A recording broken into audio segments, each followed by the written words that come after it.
Bonjour tout le monde. Et oui, nouveau décor. Oui, c'est celui de chez ma maman. Alors aujourd'hui, je vous propose à tous un petit flashback dans les années 2010.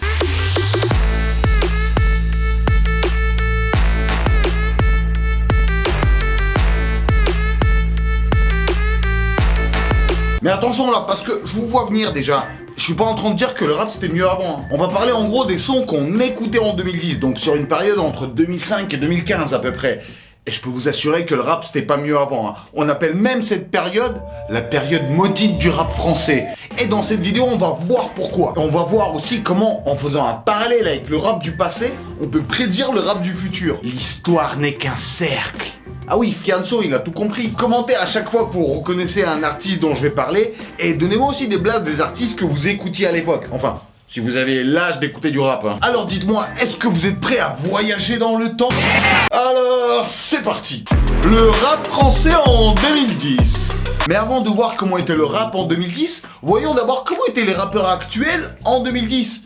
Et surtout, qu'est-ce qu'il faisait quoi? Jul, ce n'est qu'en 2015 qu'il nous sort son cross volet, et en 2010 il n'a que 20 ans, et il rappe déjà avec la voix du roi Luciano. Sa pratique la prend l'air, ici c'est Jul, levez les mains en l'air, c'est pas un contrôle de ham, mais une partie de jambes en l'air. Alors s'il ne cartonne pas à l'âge de 20 ans, ce n'est pas à cause de sa voix, mais plutôt à cause de son look. C'est même lui qui le dit qu'à 20 ans, il avait un look de punk en plus chic. J'aimerais pas voir ça, parce qu'en même temps, tous les looks correspondent, c'est parce que tout est plus chic qu'un punk. Par exemple, Zaz est plus chic qu'un punk. Damso qui a 18 ans en 2010, mais qui laisse déjà des grosses promesses pour le futur. Des hurlements quand je clique le mic directement. Sur le mur tu like, mais qu'est-ce que c'est que ce flow qui vient de ce négro qui n'attend que les punchlines. Par contre, c'est niveau look où ça va pas trop encore, parce que là on dirait un mélange entre Féfé et ton pote skater de Grenoble. Disons que c'est du punk en plus chic quoi. Comme Aladek qui n'a que 10 ans à l'époque, il n'avait pas encore commencé à rapper, mais je pense qu'il avait déjà sa voix actuelle. Alors, j'ai pas de photo de lui à 10 ans, mais à 15 ans, il nous lâchait déjà des freestyles comme ça. Combat la détail du pal, je dégaine le 9 et tout pâle. J'ai pas l'habitude de parler, non, je vais te niquer quand tes potes ne seront pas là. Et à côté, t'as SCH qui a 17 ans et qui a déjà complètement le truc. C'est la voix, le flow, ça y est, tout y est déjà. Voilà 4 hivers que je suis dans ce putain de circuit. Bientôt 18 piges, plus d'un si je cours circuit. Bon, toujours des gros problèmes de style. Nino nous lâche un freestyle très solide et très agressif surtout, alors qu'il est âgé que de 14 ans. Yeux rouges, la boulka, mon équipe est trop mécra. Terre, tu se remplis que je la donc, les vrais gars font du cheka. Et il y a Big Flo et Oli qui commencent à faire leur début dans le rap aussi. À l'époque, ils sont âgés de 17 et 14 ans, mais ils préfèrent déjà rapper conscient. Place à mon rap conscient.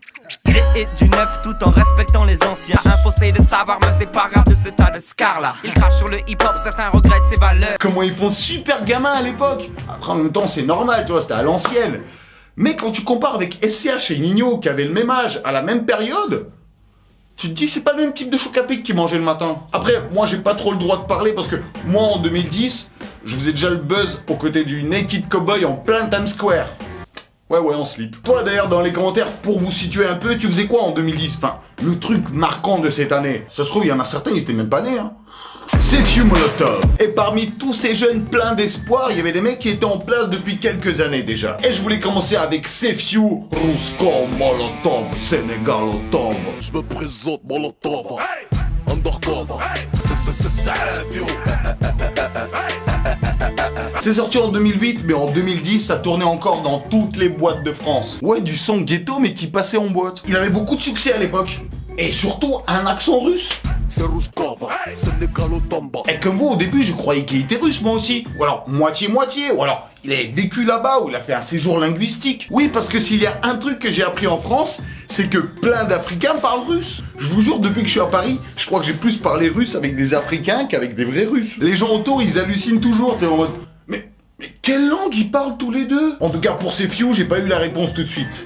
Il restait flou sur le sujet. Il refuse de me le dire, il fouille la question, il est très évasif quand je lui en parle. Mais ce qui est sûr, c'est que moi, ça m'a mis bien de ouf auprès des Sénégalais. C'est le terrain sur lequel on pouvait se retrouver. Je veux dire, avec un pote sénégalais, on écoutait que son album dans le bus. Mais j'en ai souffert aussi. Bah oui, parce qu'automatiquement, tous les Russes de France étaient rebaptisés Ruskov Molotov. Il y en a même qui m'appelaient Wesh le Sénégalo Ruskov. À l'époque, j'étais en mode...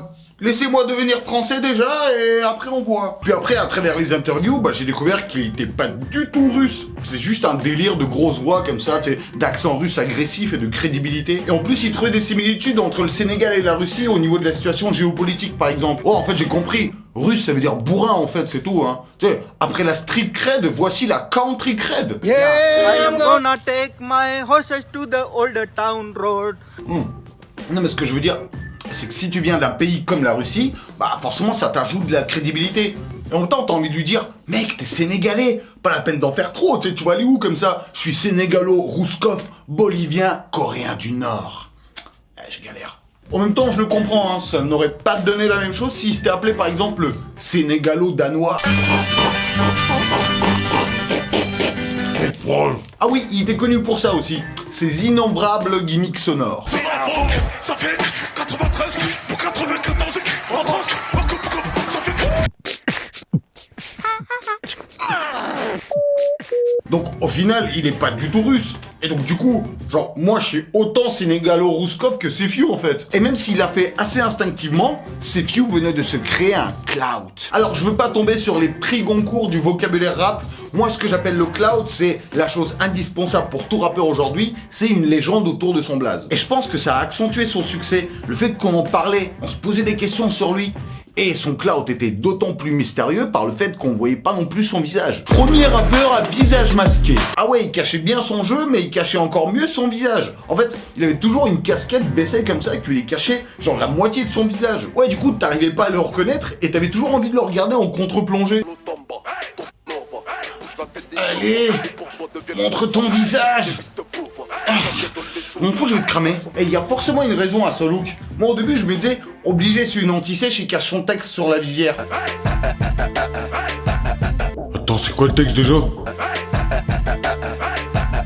Ah, c'est pratique même dans la vie de tous les jours. Hein. Ah oui. Les courgettes pour le dîner. Hop là. Je vais pas oublier. La vérité est tout autre. En fait, c'est un ancien footballeur assez connu d'un gros centre de formation Arsenal. Grosse carrière en perspective, mais grosse blessure dans le rotule aussi. Donc il est revenu à Paris, il a commencé à faire du rap, et pour pas se faire reconnaître, il a utilisé la technique de la casquette là. Donc lui, il faisait ça par nécessité. Et aujourd'hui, il y a plein de jeunes rappeurs qui reprennent ce délire et ils se cachent le visage, mais sans aucune raison valable derrière. À part celle pour être un peu plus mystérieux. Quel âge criminel les C-Boys, on sait ce qu'ils écoutaient quand ils étaient jeunes en tout cas. Mais non, enfin, si peut-être. Mais ce que je voulais dire, c'est que Sefiu, il a inspiré les gens à se masquer le visage. Ah oui, derrière, on a eu Gims avec ses lunettes, Lefa avec la même technique de la casquette là, Kekra, Kalash, C-Boy, MT7 et même Diams. On en reparlera à la fin de la vidéo. Mais Sefiu, il se cachait pas par style. Et en plus, il avait des messages v'là conscients dans ses couplets. Mais les jeunes rappeurs ont retenu de lui que sa grosse voix, le visage caché et les gimmicks. Hein? C'est ça qui fait ta différence? Bon, on va te le prendre, ça. Le rap français en 2010. Alors, parmi tout ça, en 2010, il y a nous, il y a moi et il y a Rimka. Par contre, il est perdu dans le délire Maghreb United avec Kenza Farah.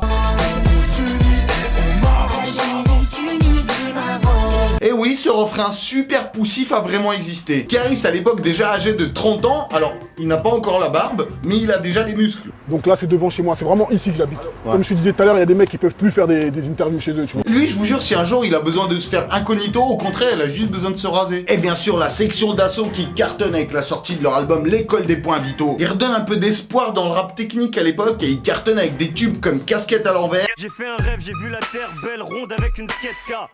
What by Night ou encore Désolé. Papa, maman, les gars, désolé.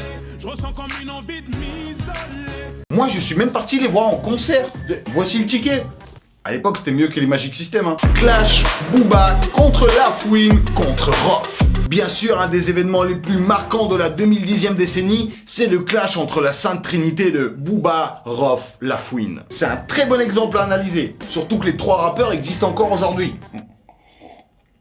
Enfin, surtout, un d'entre eux, quoi. Booba. Ouais, ça spoil un peu le grand vainqueur de ce triple clash. Mais oui, c'était le premier gros clash officiel dans le rap français. Et ça a permis à Booba de faire des ventes records pour son album Futur à l'époque. Et on va voir comment il a réussi à la maîtriser jusqu'à aujourd'hui. L'historique du clash. Alors je vais vous retracer les événements marquants de ce Clash 2012 et on va tout de suite les comparer avec les événements des Clash récents qu'il a eu là il y a quelques mois pour la sortie de son album Ultra. Alors Booba attaque en premier le 6 septembre 2012, environ 3 mois avant la sortie de son album Futur. Il sort un morceau qui s'appelle Wesh Moret et dedans il y a un pic pour Rof. Le 11 septembre 2009, Rof sort Wesh Zoulette pour répondre à Booba. Jambe de coca, ni robeux, ni les gros, le plus gros mytho de l'époque. Booba ne répond pas. Le 2 novembre 2012, on sait pas pourquoi La Fouine rentre dans le clash et dans le morceau Palm Boss, il lance un petit pic à Booba sur le fait que Rof l'a clashé et lui il répond pas. Le 21 janvier 2013, Booba sort le morceau Milan AC pour répondre à tout le monde de façon très violente, avec une multitude de dossiers à la clé. Le 25 janvier, La Fouine sort Autopsie 5 qui est un clash contre Booba où vraiment il y a beaucoup de dossiers et c'est assez drôle en plus. Frérot, c'est pas halal, y'a que dans ton slip qu'il y a du caramel. Et en plus, ce qui est drôle, c'est qu'il lui pique le titre de Autopsie 5 qui devrait sortir bientôt. Pour le 3 février, Booba annonce la sortie de sa réponse, qui va s'appeler TLT, genre tuez-les tous. Et La Fouine, ce bâtard, un jour avant, le 2, il sort un morceau qui s'appelle pareil, TLT, juste pour faire chier Booba et dans lequel, bien sûr, il insulte Booba, c'est un deuxième clash. Donc au final, Booba sort son TLT le jour d'après, mais il se fait un peu baiser dans l'histoire. Qu'est-ce que tu comptes faire ton casier dicté interpoint donc? Et on retrouve une situation quasi symétrique en 2021. Il commence les clashs pile genre 3 mois avant la sortie de son album aussi. Bon par contre, 9 ans après, les réseaux sociaux marchent beaucoup mieux et c'est beaucoup plus facile pour Booba d'envoyer des pics, donc on va essayer d'aller plus vite sur cette partie. Donc il démarre, pareil, 3 mois avant la sortie de son album Ultra, il démarre le 21 décembre 2020 par envoyer un pic à Caris. Et ensuite il enchaîne.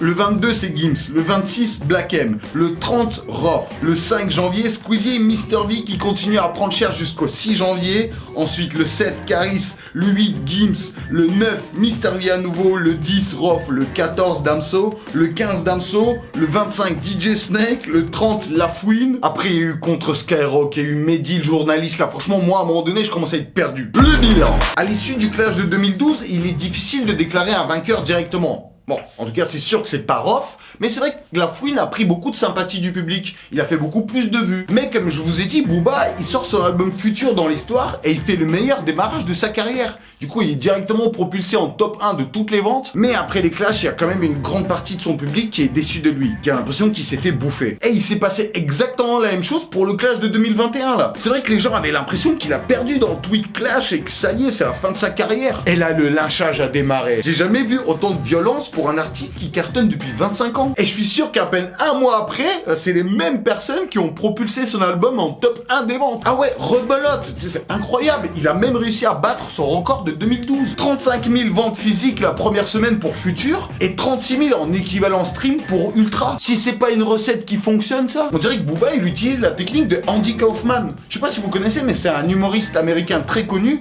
dans le genre de la comédie expérimentale. En fait ce qu'il a fait c'est qu'il a présenté le sketch le plus nul et déplorable de l'histoire des sketchs pendant 30 minutes à la télévision américaine avant de leur livrer la meilleure parodie d'Elvis Presley de tous les temps. Et même Elvis l'a reconnu. If you find your sweetheart. En fait, c'était sa technique. Vous voyez, se faire détester par le public avant de lui offrir la meilleure prestation de toute sa vie pour accentuer justement ce kiff. Alors, je sais pas si c'est ça, mais en tout cas, Booba, il est fort pour se faire détester. Ce qui est dommage, du coup, c'est qu'ils sont décrédibilisés les uns les autres. Et du coup, ce manque de sérieux dans le rap game, ça a permis à d'autres gens pas sérieux d'y entrer aussi. Le rap en 2010.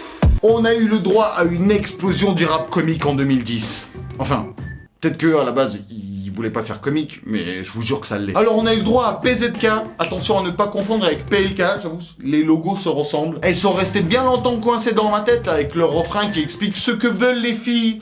Les filles adorent être au top de leur forme pour nous autres. Les filles adorent? Bah moi j'adore pas du tout. Et qui se rappelle de Jen Ali à l'époque? Avec J'aimerais tellement. J'aimerais tellement te dire ce que veut mon cœur. Moi j'aimerais tellement que t'arrêtes de chanter surtout. Bon bien sûr il y a eu toujours Fatal Bazooka, mais même pas la peine de les présenter. Et il y a eu surtout l'incontournable Colonel Rayel en 2010 avec Toutes les nuits. Toutes les nuits je pense à toi. Oui, toutes les nuits je rêve encore de toi, mais c'est pas des rêves, c'est des cauchemars. Ça tu m'avais pas prévenu pour ça. James. Et oui, on va enfin parler du petit diamant du rap. La diva au 1000 punch et au flow qui a mouché plus d'un rappeur en France. Déjà, c'est difficile de cartonner dans le rap, alors pour une meuf, je te raconte pas, hein. Elle a dû se battre pour se faire un nom. Moi, la première fois que je l'ai vu, c'est dans un DVD de Jamel Debbouze à l'époque. Los Angeles, tu veux que je te fasse revenir à Paris en 1 minute?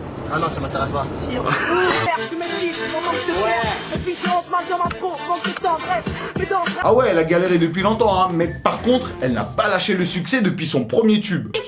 Laisse-moi kiffer la vibes avec mon mec.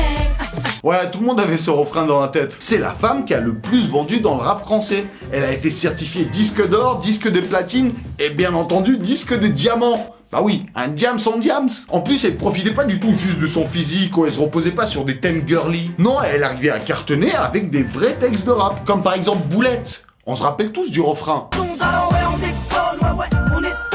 Mais on oublie que les paroles dans les couplets sont super dénonciatrices. Hein. Alors je vous jure, il y en a pour tout le monde. Hein. Il y a comme un goût d'erreur quand je vois le taux de suicide. Le suicide chez les jeunes. Il y a comme un goût de viol quand tu marches dans ma ville. Il y a comme un goût de peur chez les meufs de l'an 2000. Il y a Les violences faites aux femmes. comme un goût d'alcool dans les locaux de police. Il y a Les problèmes avec la police. mais j'emmerde Marie. L'extrême droite. Comme un goût d'Afrique dans les caisses de la France. Il y a La colonisation et la France-Afrique. comme un goût de Démé Démago dans la bouche de Sarko. Et puis Sarkozy. Mais malgré ce succès fou, Diams ne va pas du tout bien personnellement. En fait, elle souffre de profonde dépression et en plus, elle n'en parle pas du tout. Elle se retire des médias pendant 2 ans et c'est seulement en 2009 qu'elle nous explique tout avec son album SOS. Beaucoup plus personnel, calme et sérieux, genre, je crois qu'il n'y a aucun morceau formaté tube.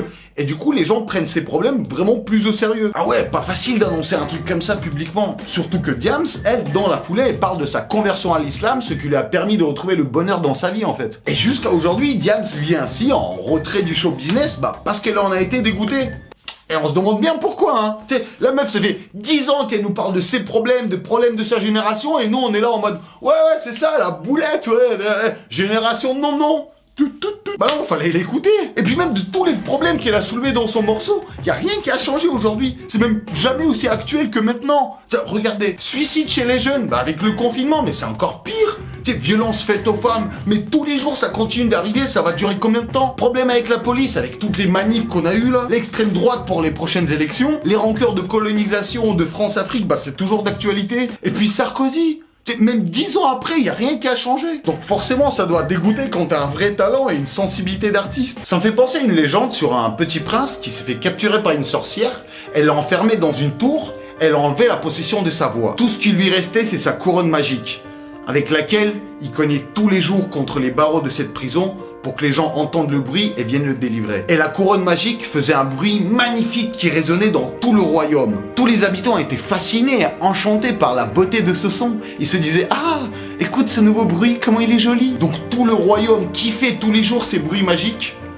Mais par contre, personne n'est jamais venu délivrer le petit prince. Et oui, parfois un sourire peut cacher un mal-être. Et un joli bruit de la souffrance. Donc il faut savoir rester à l'écoute et prendre soin de nos artistes aussi. Hein. Moi, le parcours de Diams à l'époque, il me fait penser au parcours de Aya Nakamura aujourd'hui. Ah oui, je vous jure, regardez, même en termes de discographie, je vous jure, ça ressemble. Alors, Diams, elle a cartonné avec un morceau qui s'appelle DJ, et Aya, elle a commencé avec Jaja. Ensuite, Diams, elle enchaîne Boulette, c'est l'équivalent de copine chez Aya. Ah oui, tes copines, c'est tes boulettes. Après, Diams sort Jeune demoiselle recherche mec mortel. Jeune demoiselle recherche un mec mortel. Jolie nana, recherche joli Joe. Puis ensuite, Confession nocturne chez Diams, et plus jamais de Aya qui nous parle de tromperie. En plus, Aya Nakamura, elle cartonne au même niveau que Diams à peu près, voire si j'ai pas plus. Une femme forte dans le rap, il en faut toujours. Bon, elle en tout cas, elle a déjà trouvé son mec mortel ou son Joe. Ouais.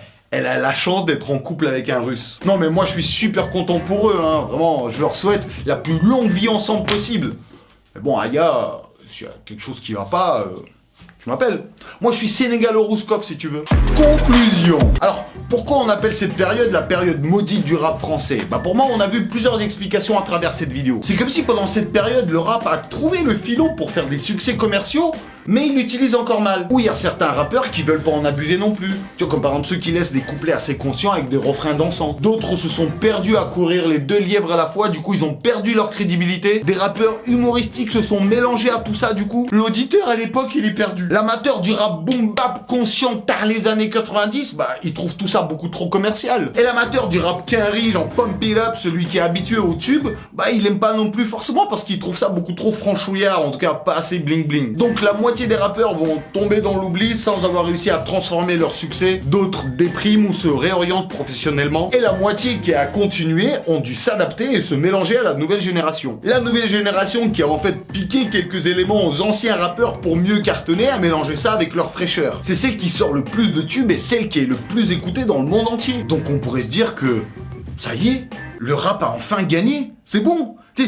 Toutes ces années où il était rejeté, censuré, dévalorisé, bah c'est fini. Ayam, Youssouphat, vous avez gagné. Bon, par contre, on a perdu un peu de fond dans l'histoire, hein, parce que les jeunes rappeurs ont bien compris que c'est la forme qui est privilégiée pour cartonner. Et c'est bien ce qu'ils ont pris aux anciens, c'est clout, gimmick, clash. Après, heureusement qu'il reste encore des rappeurs qui restent très à l'aise sur les deux terrains, comme par exemple SCH, Damso ou Nino. Mais va falloir en prendre soin aussi, les gars, hein, si vous voulez pas qu'ils partent en dépression. Écoutez leurs textes aussi, les poussez pas à faire que des tubes, parce que les streams et l'évolution du marché musical aujourd'hui valorise le public gratuit. C'est un public qui n'a pas besoin de payer pour t'apporter de l'oseille. Avant, il fallait avoir un public qui t'aime suffisamment et soit suffisamment accroché à toi pour se déplacer carrément et lâcher un 15 balles pour acheter un CD physique. Fallait le convaincre, le mec, de lâcher les 15 balles. Alors qu'aujourd'hui, on veut n'importe quel gars au pif, juste on veut un clic, une vue, une lecture. C'est gratuit, ça peut venir de n'importe qui. Vous avez bien compris qu'on n'attire pas les deux publics de la même façon. Donc, voyons comment tout ça va évoluer. Dans les commentaires, dites-moi au contraire les artistes pour vous qui vont cartonner cette année, c'est-à-dire les nouveaux. Ça me servira en 2030 quand je ferai un truc sur le rap 2020. Bien sûr, partage cette vidéo partout et surtout abonne-toi à la chaîne. J'espère vraiment que cette vidéo vous a plu. Moi en tout cas je vous fais d'énormes bisous à vous tous, sauf un. Alors on change pas les bonnes habitudes. Et pour tous les autres, on se voit jeudi ou lundi, je sais pas, j'ai pas encore décidé, mais en tout cas ça sera pour une nouvelle vidéo qui va arriver, mais très bientôt.